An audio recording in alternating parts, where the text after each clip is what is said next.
Hey, what's up? This is Jose, and this is video number 8 of 11. And this video will be about relationships. So, personal relationships, social relationships, romantic relationships. The quality of your relationships are going to have a very close and direct impact on the quality of your life. And so, I think a lot of people just kind of like go with the flow when it comes to this stuff, which might be the answer in some cases, but in a lot of cases, it's like you really need to be intentional and almost like upfront about your relationships and really understand what you're getting into before you engage in anything deeper. And so relationships for me have always been a very, very interesting topic, something that like I literally focused on for years.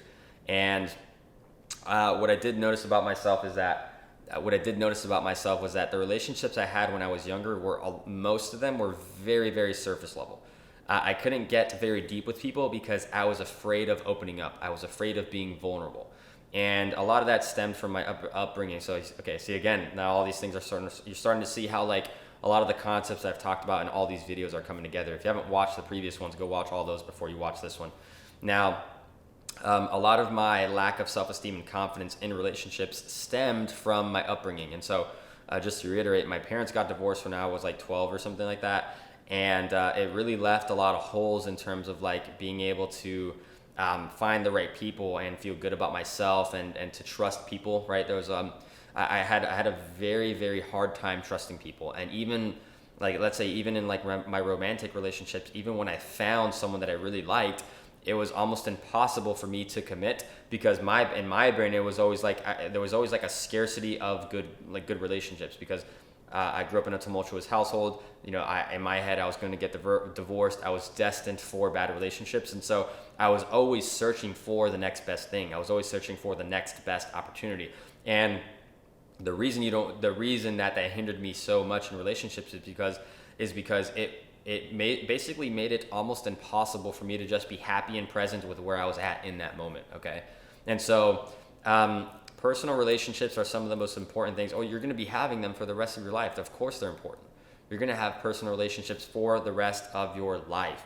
And if you're not able to really promote the best out of those interactions, it's like you're really holding yourself back from a lot of the abundance that you can experience just by just having good relations with other people. So I mean social relationships and romantic relationships and even family and stuff like that too. Now, how do you get relationships? How do you maintain them? Realistically, the way to make friends and make relationships with people is to ultimately just engage in activities that you find exciting, right? For me, one of the best ways to meet people is nightlife, right? Going to bars and lounges and clubs and stuff like that. I think that's the best way because when I think of like a bar or a club, at like a good one, a high quality one, it's like a watering hole. Like you ever seen the movie The Lion King? All the animals, they meet up at the watering hole. That's where they all intermingle. Well, it's kind of the same thing with like a nightclub. People go to those things for communicate. Like, you don't go to a nightclub because you fucking hate it. You go because you hate hanging out with people. You go because you're looking to meet new people. You're looking to have fun experiences, and you're looking to sort of like connect with the people that you are with as well, to have memorable experiences. And so, one of the best ways you can meet people, especially in business, is nightlife opportunities. Right, and because what happens is because people who are usually into business, one of the best ways that they wind down is over a glass of wine, over like a whiskey or something like that, in a nightlife setting. Because to them it relaxes them. A lot of people, especially in business, are very extroverted. Now I'm very introverted, right? So for me, I had to teach myself to enjoy going into nightlife. For me, I'd much prefer to like stay home and watch a movie or something. Like for me, that's almost more as enjoyable, if not more enjoyable, than actually going out. Okay, now. I think the acquisition model of I think the acquisition process of meeting new people, again, it's just talking about things that you like, okay? So, because so many people, they try to pretend and they try to be fake and they try to put on this facade of who they are as a person, when realistically what's ultimately going to help you create better long-term relationships is just talking about things that you like. Unapologetically. Like, you don't have to be sorry for believing a certain thing or thinking a certain way. That's how you are. Like, and if people literally this is the mentality you got to have. If people don't agree with you, it's like, oh, like they can go find someone else. Like fuck them. Realistically, like think about. I wouldn't say fuck them. That's very aggressive and that's very passive aggressive. But think about when people reject you, right? When people reject you, especially a lot of my clients, they take that very personally. They think like, oh, I got rejected. Oh, how horrible. But like if you think about it, a rejection is actually a good thing. Because a rejection is good if you're communicating in a way that's authentic to who you are. Because what happens is, if someone's rejecting you, it's either one of two things. They're either being completely irrational for no reason, and they just like snap at you for no reason. It's probably not even your fault, right? It's probably something before then. Maybe like something personal happened to them that day. Maybe they're just having a bad day. If they're not in control if they're not cool to you, and they're not in control of themselves enough to be like a normal human being when you walk up to them, it's like, good, you don't even want that person in your life anyways. And number two is, you actually don't have any synergies with that person. So if it's one of those two things, it's like, it's great. Like you better hope that they reject you, so they're not wasting your time, right? And that way you can spend the rest of your time in that evening or in that venue talking to people who are a good fit for you, right? It's a win-win, right? They don't have to spend any more time with you, and then you get to go spend time with other people who could potentially be a good fit for you. Okay, so you don't need to view rejection. You should reframe rejection as a positive thing that's happening to you, that gives you an opportunity to go connect with people that you are actually going to have rapport with. Okay, now I want to speak to the retention of good, meaningful relationships. Now, the biggest thing about having meaningful relationships is low pressure, right? Take the importance out of that relationship and what it means to you, okay? Now, when you reduce the importance of what something means to you, you are opening up the possibility that thing becomes a lot more interconnected with you. And here's why. Because it's on the energetic plane, if something is really, really important to you, if something has a really drastic effect on how you might feel depending on the outcome of what it is with that thing you're interacting with, whether it's good or bad, what you're doing is you're essentially almost inviting the fact that this is not going to work out. And why is that? Because if something has that much of an effect on you, it's putting pressure on the other person to live up to a certain standard or to be some type of person in your life. This happens mostly in very, very much so in romantic relationships. The reason why a lot of relationships don't work out is because one or both of the parties have such a dependence on that other person to feel good about themselves. That person can never live up to that expectations, right? One of the biggest things that really helped my personal relationships, and it really helped me create a world and a reality where like all the relationships I have are just so harmonious, is to understand that they are not responsible for the way I feel. And conversely, I am not responsible for the way they feel. What does that mean? The people you hang out with and the people you associate with should have so much emotional control that they can make their own decisions. They can be happy without you.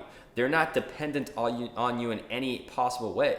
What you want to have in your life is interdependent relationships, okay? There's a great book on this, and it's the 7 Habits of Highly Effective People by Stephen Covey. I would go check it out. And there's one of the chapters talks about this. There's 3 types of relationships. There's dependent relationships, there's independent relationships, and then there's interdependent relationships. Now, the first level, dependent relationships, is the absolute worst. That's when a lot of negative emotions come into it. That's when there's a lot of attachment issues. That's when there's crying and frustration and anger and unmet expectations, and you're just creating a circumstance where someone can't live up to something or some ideal that you see. Now, the next level is that independent relationship. Now, the reason why independent relationship is better is because that means the person is a lot more in control of themselves. They understand themselves on a much deeper level, but it is harder to connect with that person because they're sort of like distancing themselves from actually the emotionality of relationships, right? They don't trust themselves to be in an interdependent relationship, okay? They don't trust themselves enough to like kind of be present to the moment, and so they still have a wall up. They're a lot more stable emotionally and physiologically than someone who is like who's still in like the dependent level of relationships. Interdependent is where you want to be, okay? Now, this is where when you meet someone who has a lot of synergies with you, their relationship just explodes with amazingness, okay? This is where like you meet your best friends. This is where you meet your lifelong partner. This is where you meet your future wife or your future husband, right? The synergies are just so great that it's just bound for success. And like, you're interdependent in the sense that like both of you are sort of promoting yourself and bringing out the best in each other, okay? So they're like interdependent in a way that promotes the best out of each other and really just provides so much more value, not only to themselves, but to the people around them too. that's when you see like the energy of just like a group of people really starts to become exponentially higher, because there's just so much interdependence that it just becomes this great thing, that almost like a black hole in a positive way, right? That sucks in so much amazingness, and people just want to be a part of that. People are attracted to that. Okay, and that's when you find your best friends, you find your soulmates and things like that. And I think number one is just, and I think really to get to that point is really just the best way to really start to find those people is just become more in alignment with yourself. Okay, and this is again, I'm putting out all these videos, and these are some of the most important concepts that I needed to internalize in order for me to overcome my depression and anxiety. And when I did overcome my depression and anxiety, all of my relationships got so much better. And because when I overcame those things that were holding me back, I grew into so much more alignment with who I was as a person. And when I grew into so much more alignment with who I was able to speak a lot more confidently and a lot more true and authentic to what really turns me on as a person. And thus, I was able to have much better quality relationships. I was able to meet more people. And it's funny because it's like, I used to think that there wasn't very many people like me. I used to think that I was like special or unique, or like it was hard to find people who are into this type of stuff. It's not true at all. Like there's people all over the world who are into like personal development, success, living fruitfully, traveling, amazing experiences, peak experiences, just living amazing lives. There's people like that everywhere, crazy, right? That really excites me about the future, right? Knowing that I'm in a place where knowing that I'm in a place and I'm getting my clients to a place as well where they acquire relationships quite easily and they maintain them frictionlessly, right? I think that's such a healthy goal to have. And when you surround yourself with the right kinds of people, it really does make life that much sweeter. It really makes life that much more fulfilling. And you can be an introverted person like I am, but relationships are still going to be a part of every single facet of your life. Okay, so unless you want to live in a mountain as a hermit in a log cabin by yourself, where you just spend the days in misery, you probably wouldn't be listening to this. But that's enough about communication. Hopefully this resonated huge. If you have any questions or comments, drop them below. If this is something that someone else would benefit from tremendously, go ahead and send it on over to them. I like connecting with you guys, and let's build that relationship. Okay, talk to you soon.